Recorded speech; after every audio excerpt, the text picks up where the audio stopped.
She trusted the man next door because everyone did. When a mother left town, her daughter disappeared and the quiet suburb stopped sleeping. Was it protection or control? Every statement contradicted the last. Every truth came too late. By the time investigators understood what really happened, justice no longer felt clean, and some questions were never meant to be answered. After the funeral, the house felt larger than it ever had. Silence pressed against the walls, thick and unmoving, as if grief had weight. Alina Wright stood in the entryway with her coat still on, keys loose in her hand, listening to nothing. No footsteps, no television, no voice calling her name. This was what remained after 30 years of shared routine, after casseroles and condolences, after the last car pulled away from the curb. Her daughter, Maya, lingered behind her, eyes red but dry, carrying the box of folded programs they hadn't thrown away. 20 years old, legally grown, yet Alina felt the instinct to shield her eyes like panic. Maya moved through the living room slowly, as if speed might break something. She sat on the couch where her father used to nap, hands folded, waiting. From the kitchen window, Alina saw him. The man next door stood in his yard, pretending to adjust a broken sprinkler. He looked up only once, a brief flicker of eye contact, polite and unremarkable. She knew his name from mailboxes and casual greetings. 50 maybe, always alone. Always available when something needed fixing. "If you need anything," he had said at the funeral, voice low, careful. "I'm right here." The words had sounded generous. Now, remembering them, Alina felt a faint chill. She couldn't place money, forced decisions before grief had settled. The factory contract in another state was temporary, 3 weeks, but necessary. Insurance delays, bills, the mortgage. She told herself Maya would be fine. College online, friends nearby, and the neighbor close enough to check in to notice if something was wrong. At dinner, Maya barely ate. "I don't need a babysitter," she said, not looking up. Alina nodded, agreeing too quickly. She didn't say how heavy leaving felt, how the house already seemed to lean inward. She didn't say she kept seeing the neighbor's eyes lift at the window. That night, Alina lay awake, staring at the ceiling, rehearsing justifications. Maya was safe. The world was ordinary, nothing bad happened here. Still, she got up twice to check the locks, listening for movement that never came. Morning arrived gray and quiet. The neighbor waved as she loaded her car, offering to keep an eye out. Maya stood in the doorway, small despite her age. Alina hugged her too long, breathing in the scent of home, then drove away with her chest tight. In the rearview mirror, the house shrank, but the space between it and the neighbor's yard seemed to close. Alina told herself she would call every night. She told herself this was temporary. What she didn't say, even in her own mind, was that some instincts feel like superstition until they become memory. Behind her, a figure stepped closer to the fence, watching the road until the car disappeared. The house next door stayed quiet, but something had already begun to move. It was subtle, the kind of danger that never announces itself, that waits for permission. Maya closed the door slowly, the click echoing through empty rooms. Outside, the neighbor returned to his yard, hands resting on the fence, listening to the house breathe. Nothing looked wrong. Everything felt unfinished. In another town, Alina missed a call she would later replay again and again, searching for tone, for warning. The voicemail was empty, just air, but it unsettled her all the same. She didn't turn back. She couldn't explain why. The road stretched forward, indifferent, as if it knew what waited behind her. By nightfall, the house held only 2 shadows, one inside, one just beyond the fence, both perfectly still. The distance between them was small, measured in steps, in trust, in things left unsaid. And somewhere in that silence, danger learned their names. Morning settled uneasily after Alina's departure, as if the house itself noticed the absence. Maya woke late, disoriented, listening for sounds that never came. The silence felt different now, less grief, more exposure. She made coffee and stood at the kitchen window, staring at the narrow strip of yard that separated her from the neighbor's house, replaying her mother's last hug like something already distant. By noon, there was a knock. Not loud, considerate. Maya hesitated before opening the door. He stood there holding a small toolbox, smiling with practiced restraint, as though rehearsed in front of a mirror. "Your mom asked me to check the back lock," he said, tone casual, helpful. It sounded reasonable. It always would. She stepped aside without answering. Nothing was written down. No text, no schedule, no clear expectations, just understanding, implied and convenient. He fixed nothing, really, tightened a hinge that wasn't loose, tested a latch that worked fine. The visit stretched longer than it needed to. Maya felt watched without being stared at, guided without being touched. When he left, she locked the door twice. That evening, Alina called from the road, voice thin with static and guilt. "He stopped by, right?" she asked. Maya said yes. She didn't say how it felt. Alina thanked her, relief flooding through the line, relief heavy enough to end the conversation early. Trust formed not from certainty, but from fatigue. Neither of them had energy left to question it. The neighbor returned the next day with groceries. "Your mom said you might need help," he explained. Maya objected weakly, insisting she was fine, but she accepted the bags anyway. Hunger and politeness outweighed discomfort. He noticed what she ate, what she ignored, filed the details away quietly. Control arrived disguised as attentiveness. In his house, photographs lined the hallway, faces cut out, frames turned inward. Loss lived there too, unnamed but present. He spoke once briefly about a wife who left and never came back. The story lacked detail, but the pain felt rehearsed, polished smooth from repetition. Maya listened, absorbing responsibility she never agreed to carry at night. She texted friends, insisting everything was normal. She slept lightly, waking to every sound. The fence outside seemed closer after dark, shadows merging where they shouldn't. She told herself she was imagining it. Everyone did that, she thought, when a lone Alina, miles away, lay awake in a motel room, staring at unfamiliar ceilings. She remembered the neighbor's calm voice, the way he never asked questions. It had felt like mercy. She didn't examine why that mattered so much. Past disappointments pressed in, convincing her that doubt was indulgent, that trust was cheaper. By the third day, routines formed without discussion. Check-ins.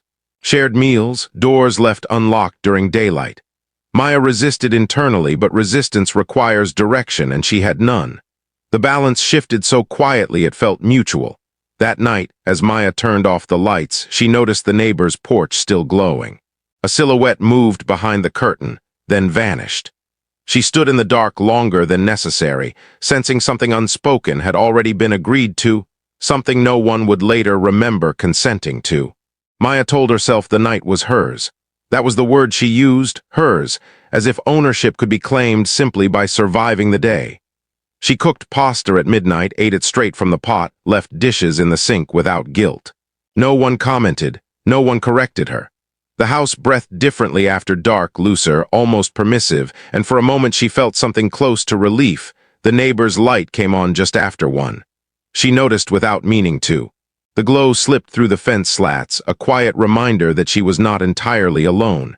It didn't frighten her at first. In fact, she felt oddly reassured. Someone else was awake. Someone else existed in the same hours. A text arrived from her mother, "You okay?" Followed by a heart emoji that felt younger than Alina sounded these days. Maya typed back fine, then erased it, then sent it anyway. She didn't add details. Details made things real. Earlier that evening, the neighbor had invited her over for dinner. She declined once, accepted the second time. The meal was simple, polite, almost boring. He asked about her classes, listened carefully, nodded at the right moments. Nothing crossed a line. That was what made it confusing. Safety, she realized, could feel like pressure when it wasn't asked for. Now, alone again. She moved through the house barefoot, lights off, testing how much space she occupied when no one watched. Yet the sense of being observed lingered, not from outside but from within. She caught herself adjusting her posture, lowering her voice during a phone call no one could hear. At 2, there was another knock. This one softer. She froze, heart racing, then exhaled when she saw him through the peephole holding a folded blanket. "Cold tonight," he said when she opened the door. "Thought you might need this." She thanked him, embarrassed by her reaction. He didn't step inside. He didn't need to. After he left, Maya sat on the couch, blanket over her shoulders, replaying the interaction. Nothing wrong had happened. Still, her chest felt tight. She wondered if fear could exist without threat, if instinct could misfire from loneliness alone. She tried to sleep but kept waking, each time convinced she'd heard movement. At 3:30, she stood at the window and saw the neighbor in his kitchen, washing a mug, movements slow and deliberate. He looked up and waved. She waved back automatically, then stepped away, pulse racing dot in her head, a quieter voice began to argue with the surface calm. "You didn't ask for this." Another answered, "You accepted it." The contradiction unsettled her more than the silence had across the fence. The neighbor turned off his light. Darkness filled the space between the houses, heavy and indistinct. Maya lay awake, blanket pulled tight, listening to the hum of appliances, the settling of walls. Freedom, she realized, did not mean absence. It meant negotiation sometime before dawn, exhaustion won. As sleep took her, she dreamed of doors opening on their own, of conversations she couldn't remember agreeing to have. Morning would come, she knew, and with it routines that already felt established. What she didn't know was when observation had begun to feel like expectation, or when harmless moments had started to collect weight outside. The fence stood unchanged, but the distance it marked no longer felt neutral. By the time the sun rose, the first night alone would already feel like a rehearsal, setting the tone for what came next. Tuesday passed without ceremony. Morning, afternoon, evening, each arrived and left without interruption. Maya didn't answer her phone. Elena noticed first at lunch, pausing between bites as the call rang out. She tried again an hour later, then again before sunset, telling herself the same calm lie. Young people forgot their phones. By midnight, the lie thinned. Messages showed delivered, not read. Elena stared at the screen in the motel room, listening to traffic hiss outside, replaying the last conversation she could remember. Maya had sounded tired, but that meant nothing. Everything meant nothing until it meant everything. She drove back at dawn. The house greeted her with a door that opened too easily. The lock was disengaged, handle warm from the sun. Inside, nothing appeared disturbed. Shoes by the entry. Mail stacked neatly. The bed in Maya's room was smooth, untouched, the blanket folded the way Maya never bothered to do herself. Elena stood there, breathing shallowly, noticing details she had ignored for years. She called the neighbor's name from the porch. He appeared quickly, as if waiting. "I saw her last night," he said before she asked. "She seemed fine." His certainty steadied the officers when they arrived, notebooks open, voices careful, adult, voluntary. Those were the words they used, words that floated above the room like dust. Elena answered questions automatically. When was the last contact? Any history of running away? Any mental health concerns? Each answer felt like a betrayal, a reshaping of her daughter into a version that explained absence. She watched the neighbor repeat his timeline, calm and consistent, the last confirmed person to see Maya alive. They searched the house lightly, found nothing that warranted urgency. No note, no struggle. The police promised follow-up, handed her a card, and left the street as quiet as they'd found it. The label settled in their wake. Missing, not endangered night fell again. Elena sat alone on the couch, phone in hand, calling and hanging up, calling and hanging up. The silence pressed harder now, no longer empty but resistant, as if pushing back. She noticed the neighbor's porch light turn on, then off. She didn't know why it mattered. It did. Near midnight, her phone buzzed. A notification without a message. Missed call. No voicemail. The timestamp read Tuesday. Elena's breath caught. She stared at the screen, waiting for it to change, for explanation to arrive on its own. Outside, a car door closed softly. Footsteps crossed gravel. Elena stood, heart pounding, moving toward the window. The street was empty again. Silence returned, complete and unhelpful. She realized then that whatever had happened to Maya had already happened quietly while everyone slept. And somewhere between an unlocked door and an untouched bed, the story had ended, or begun, without her. The police said they would check hospitals, bus stations, friends. Elena nodded, memorizing the list as if obedience could summon results. She didn't tell them about the blanket or the way Maya hated folded beds. She didn't mention the missed call dated Tuesday, the impossible timestamp that pulsed like a bruise.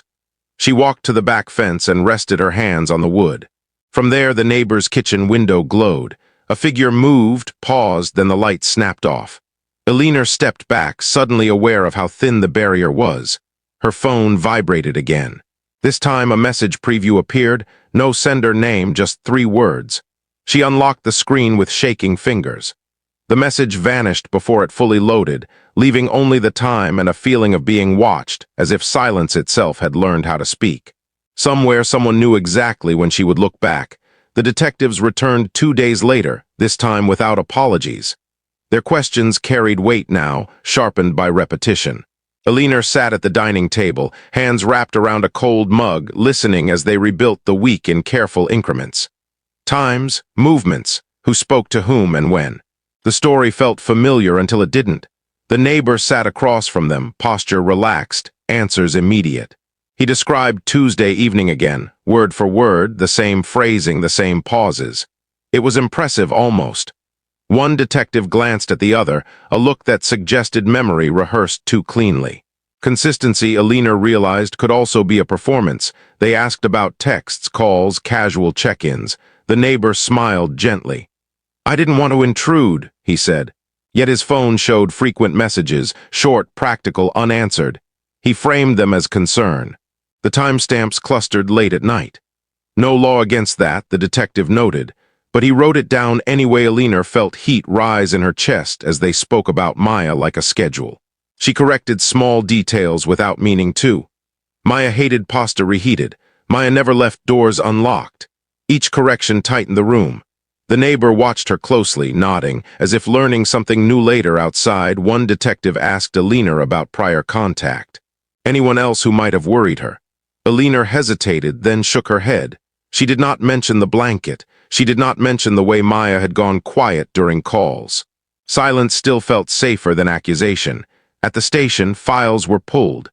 An old report surfaced, thin and yellowed, involving the same address next door. A complaint from years ago, nothing criminal, nothing provable. A young woman older than Maya had claimed discomfort, unwanted attention. The case was closed within days, marked unfounded. People move on, the file suggested. The detectives didn't call it a pattern. They didn't need to. Alina saw it anyway, how kindness could narrow options, how presence could become expectation. Grooming was a word she would learn later. For now, it lived between lines, in gestures explained away as care. When they questioned the neighbor again, his tone shifted almost imperceptibly. Still polite, still calm, but edged with something brittle. He corrected them when they misremembered a detail. He smiled when they pressed. The performance strained just enough to notice.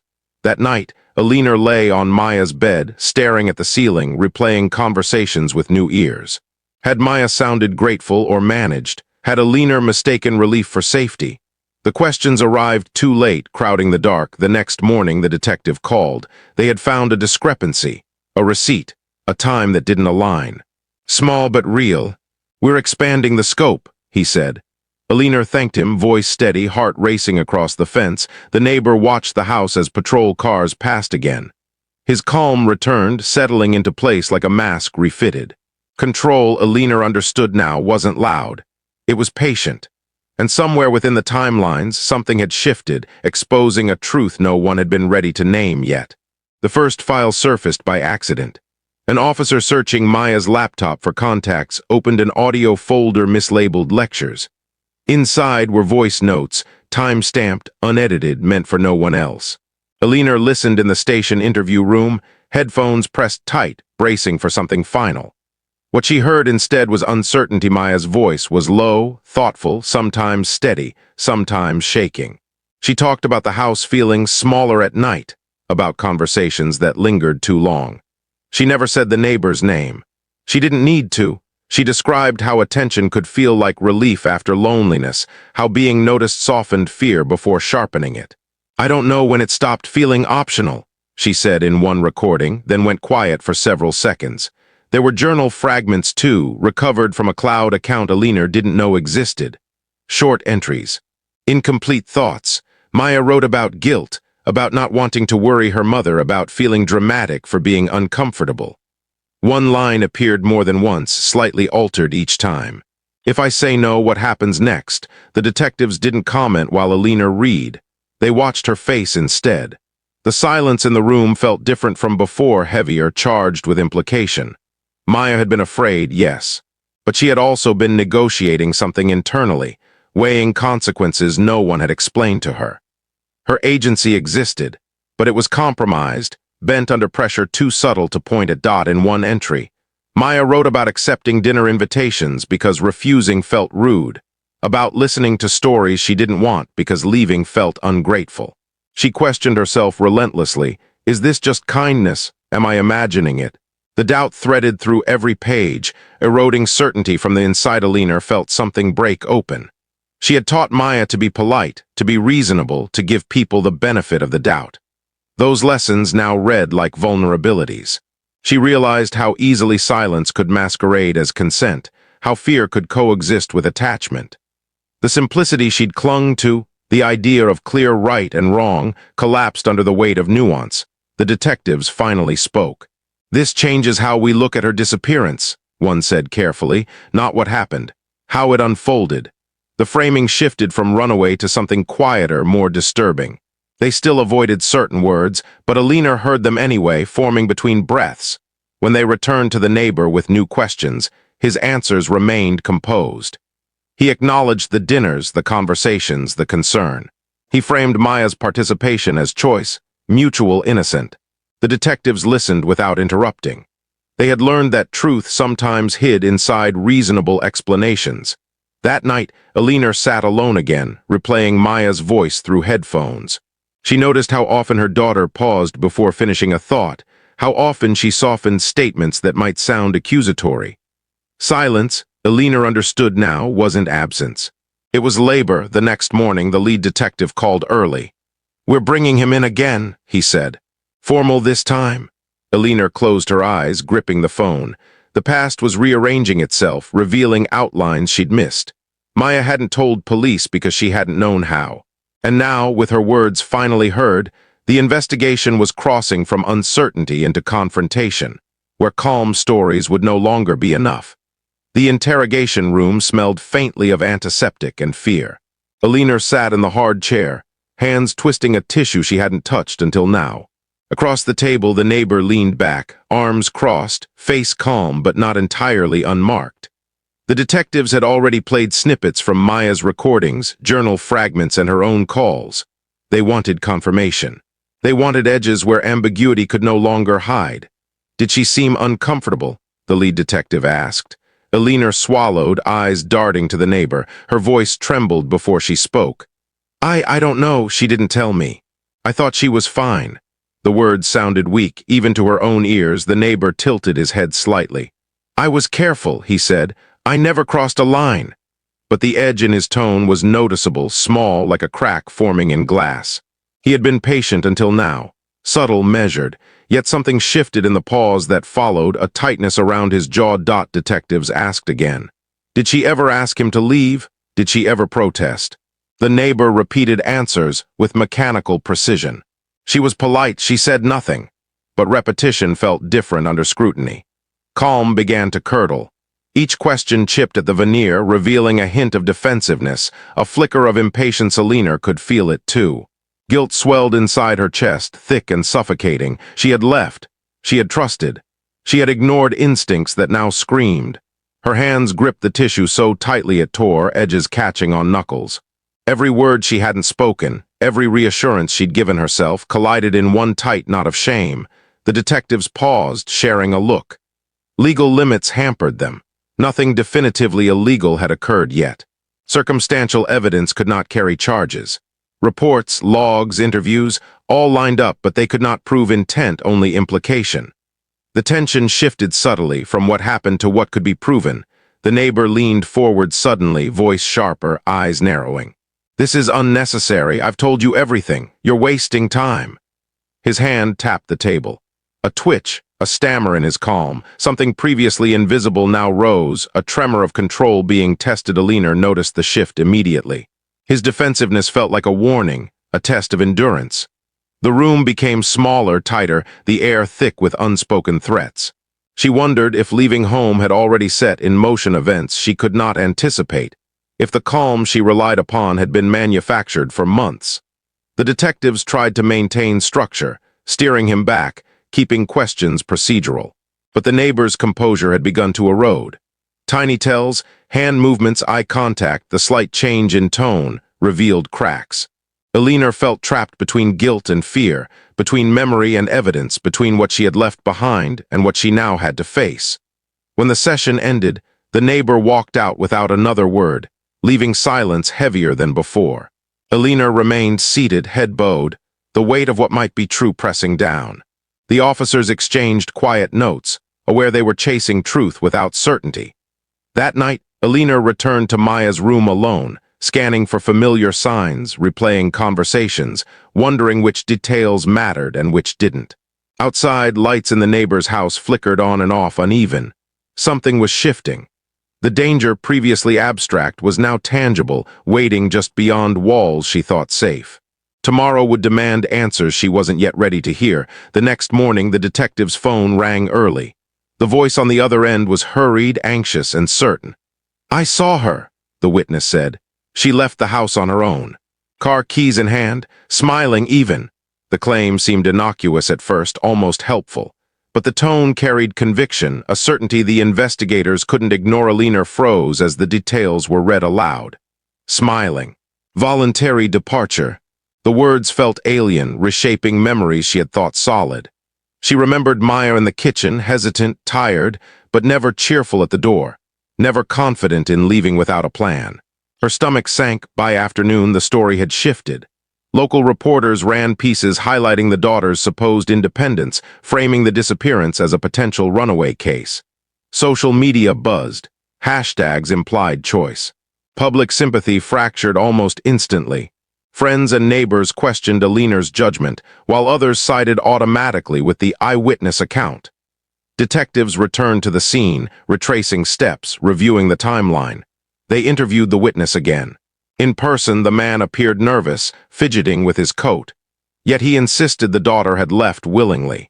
He described the route she supposedly took, the confident stride, the absence of coercion. Alina watched silently from the hallway, noting each gesture, each shift in expression. Something felt off, but she couldn't name it. The memory of Maya's hesitant waves, the lingering glances over the fence, collided with this new version. Which was real, which was performative. The line blurred rapidly. The detectives documented the testimony, flagged it for cross-checking, but the perception had already spread beyond their control. Television crews parked on the street, capturing the neighbor's stoic face, Alina's cautious nods. Headlines appeared overnight, altering the narrative. Even the neighbor's carefully curated calm seemed reframed as normalcy in contrast to parental panic. Alina felt frustration twisting into dread. A story had begun to form outside her control, one that misrepresented Maya entirely. She considered arguing, correcting, offering evidence, but feared she might be dismissed, misinterpreted, or worse, appear unreliable. Truth had become a fragile object, shaped by witnesses and broadcasted images. In the evening, the lead detective pulled her aside. "We can't rely solely on this account," he said. "It may be a red herring."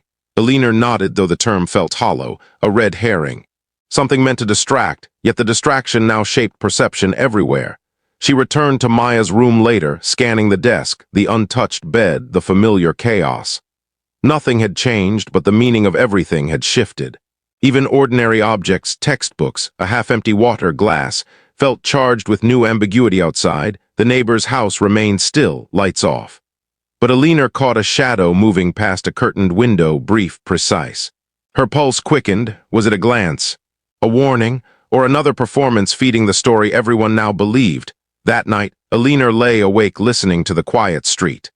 The twist in perception lingered, infecting memory, imagination, and hope alike. What had seemed clear yesterday now felt uncertain, and tomorrow would demand choices informed by evidence that might never fully reveal itself. The interview room was colder than Alina remembered, the fluorescent lights humming softly above. Cameras recorded everything. Microphones captured every syllable.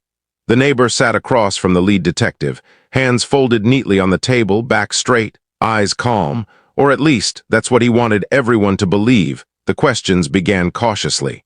Times, movements, casual details. Then the detective leaned forward, sliding a printed timeline across the table. "Your statements on Tuesday night don't match the phone records," he said. The neighbor's lips pressed into a thin line. A flicker passed through his eyes, a blink too fast to catch on the first watch. I must have misspoken," he said, voice steady, but the pause was uneven, not rehearsed, not careful. Alina felt it immediately, though no one else said anything. The calm that had been so deliberate, so almost impervious, was cracking. The detective pressed. "Did you or did you not see her leave after dinner? There's a text at 10:42 p.m. showing her phone still in the house." The neighbor's jaw tightened. His hands shifted slightly, fingers tapping against the tabletop. I thought she was in the living room. I didn't see her phone. His explanation faltered. The edges jagged. Alina, seated quietly in the observation room, listened to the contradiction.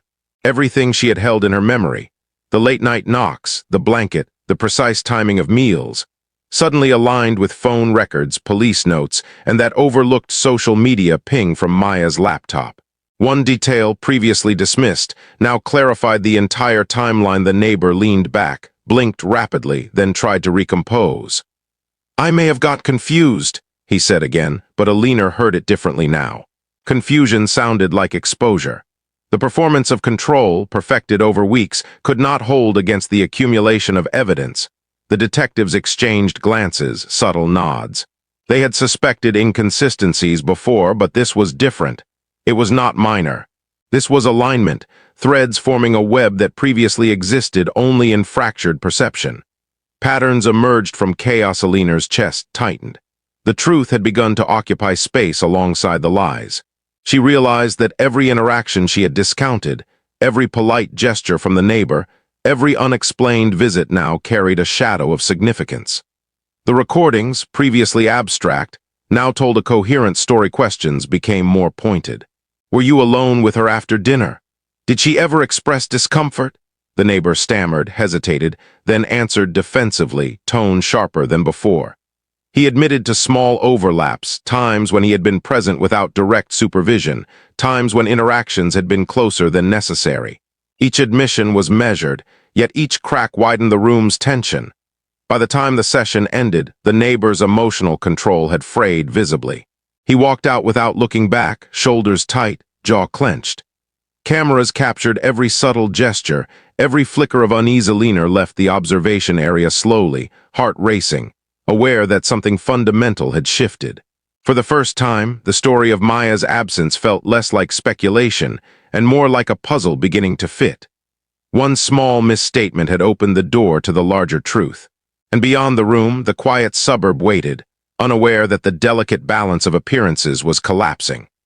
Tomorrow, the investigation would move forward with clarity, leaving no room for pretense. The courtroom smelled of polished wood and antiseptic, familiar yet alien to Alina. She sat rigid, hands clasped, fingers white against her thighs. The neighbor appeared across the room, calm, composed, the same impassive expression that had guided him through weeks of scrutiny. Yet this was different. Cameras focused, reporters whispered, and the weight of expectation pressed down like a physical force. The charges were read aloud. Misconduct, negligence, something smaller than the accusations Alina had imagined. Not what she had feared, not the word she had whispered in nightmares: abduction. The audience, a combination of detectives, media, and onlookers, stirred uneasily. Justice had arrived, but it felt incomplete, like a puzzle missing pieces. The prosecutor's voice was measured. Evidence supports procedural violations, but no criminal intent has been established beyond a reasonable doubt. The phrase repeated in Alina's mind, over and over. Reasonable doubt. She thought of Maya's voice notes, her silences, her pauses. She thought of her own absence. Nothing seemed to match the official verdict. Alina's chest tightened as she realized her own complicity. She had left, she had trusted. She had rationalized what she could not yet understand. In trying to do the right thing, financially, practically, emotionally, she had ceded control, unaware that subtle forces could turn care into manipulation. The neighbor remained silent, listening to the ruling with eyes forward, expression neutral. Small gestures, shifts in posture, a twitch of the jaw, betrayed something Alina hadn't noticed before. Satisfaction or perhaps relief. Legal victory did not equal moral clarity. She understood this clearly now, the way a wound aches even when stitched. Detectives lingered outside the courtroom, offering explanations. "The law has limits," one said. "Evidence must be provable." Alina nodded, but nodded mechanically. She could see the cracks, the overlooked details, the fragments of her daughter's experience that never entered the legal record. Justice had a form, a label, a ceremony. Truth, however, remained messy, unfinished. Back in her car, Alina replayed every decision she had made in the past weeks. Each choice, each rationalization, now carried weight she hadn't acknowledged. Leaving Maya at the house had seemed practical. Accepting the neighbor's assistance had seemed logical, but logic had not prevented trauma. It had only delayed its reckoning. That evening she returned home. The house was unchanged, yet its atmosphere had shifted. Each room echoed with absence. Maya's bedroom remained intact, yet every object seemed to carry a question Alina could not answer. The neighbor's yard across the fence appeared still, but Alina felt the presence of oversight lingering, invisible yet persistent. She sat on the couch, staring at the muted television. News coverage had moved on, public interest waning, headlines fading. Only Alina remained with the truth, fragmented, incomplete, unacknowledged by legal resolution. Closure proved elusive. Her hands rested on the edge of the coffee table. The weight of moral responsibility pressed heavier than any courtroom sentence could. Somewhere in the shadows beyond the fence, life had continued as usual, but Alina's understanding of control, choice, and consequence had been forever altered. Justice had been served, but truth, she realized, was not the same as justice. And she knew the story was far from over. The house was quieter now than Alina had ever remembered. Sunlight crept through the blinds, but it failed to warm the spaces between walls. Each room held traces of a life paused, Maya's textbook stacked neatly, a mug on the counter, a sweater draped over a chair. Alina moved through it slowly, touching objects without purpose. As if the act of acknowledging them could summon clarity outside, the neighbor's yard remained immaculate, the fence a silent boundary between what was visible and what remained unknown. He waved occasionally when Alina stepped onto the porch, a polite gesture that had once felt protective but now carried weight, the memory of control embedded in every motion. Alina returned the wave with hesitation, aware that trust and fear had become inseparable threads in the fabric of her days. In the evenings, Alina replayed fragments of memory, reconstructing conversations and gestures she had long dismissed. Maya's smiles, hesitant waves, the subtle pauses in her voice, everything seemed to contain hidden significance. She realized that silence could speak volumes, that absence could teach lessons no words ever could. The detective's reports sat on the kitchen table, their printed pages heavy with evidence, contradictions, and timelines. They offered factual clarity, but emotional truth eluded them. The daughter's final intentions remained impossible to determine fully. Was she afraid? Conflicted? Willing? Alina could not say. The fragments suggested agency, yet the undercurrent of manipulation and subtle coercion complicated every interpretation. Neighbors whispered in passing. Media had moved on, and the town returned to its routines. Yet the echo of what happened persisted in Alina's chest, in the hollow spaces where certainty had once lived. She thought about every choice, the ones she had made and the ones she hadn't, and how easily they had allowed subtle power to flourish unchecked. Sometimes Alina caught herself glancing at the fence, imagining what had passed in silence between Maya and the neighbor. Her mind filled the empty spaces with scenes that might have happened, conversations she would never know. Each scenario carried discomfort, guilt, and understanding simultaneously. Layering complexity over clarity, Alina realized that consequences were not always visible, nor easily reconciled. She had sought closure in courtroom verdicts, in police investigations, in evidence, but closure existed only as a construct. Reality remained textured, ambiguous, morally gray. Misplaced trust, overlooked instincts, and silent complicity had created outcomes that no law or explanation could fully address. At night, Alina would sit by the window, listening to the subtle creak of boards, the distant hum of streetlights, and imagine Maya's presence. How she might have felt, what she might have thought, and what she might have chosen if circumstances had shifted even slightly. The weight of not knowing pressed against her, persistent, unyielding. The final truth, Alina understood, would never be fully spoken. Every memory, every reflection carried shades of ambiguity. Some lessons were learned in fragments, some consequences endured in silence. She acknowledged the discomfort, the guilt, the enduring uncertainty. And in the quiet of her empty home, Alina faced the final psychological echo of all that had happened. The understanding that life moves forward not because mysteries are solved, but because humans must endure what remains unsaid. The cost of trust, the subtle forces of control, and the shadow of choices left unexamined settled around her, unbroken, unending, haunting the spaces where answers never came.